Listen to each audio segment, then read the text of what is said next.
សូមជម្រាបសួរប្រិយមិត្តព្រមតាអតិជនទាំងអស់ជាទីមេត្រីសូមស្វាគមន៍សាជាថ្មីមកកាន់កម្មវិធីការចេញលទ្ធផលឆ្នោត Win Six Plus នៃក្រុមហ៊ុនឆ្នោតកន្លះជាតិនេះជុំទី011នៅថ្ងៃទី26ខែមករាឆ្នាំ2017នៅពេលល្ងាច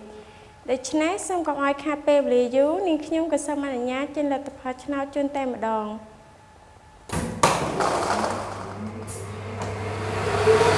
សូមជូនពរដល់ប្រិយមិត្តព្រមតាអតិជនទាំងអស់ជួបតែសំណាងល្អនិងឆ្នាំវណ្ណធំទាំងអស់គ្នា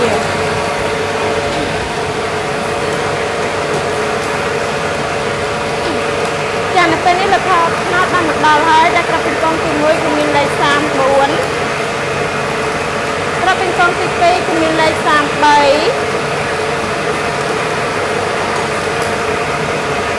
ក្របពីកងទី3គឺមានលេខ02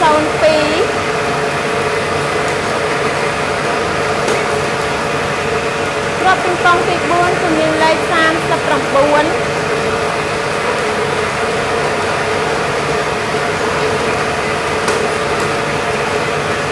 ្របពីកងទី5គឺមានលេខ37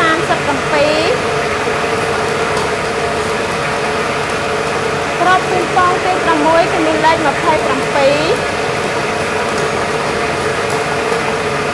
ក្របពីកងទី7ដែលជាលេខសំណាងគឺមានលេខ30នាងខ្ញុំសូមបញ្ជាក់ជូនម្ដងទៀត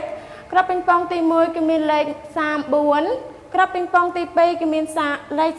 33ក្របពីកងទី3គឺមានលេខ02ក្របពីកងទី4គឺមានលេខ39ក្របពីកងទី5គឺមានលេខ37ក្របពីកងទី6គឺមានលេខ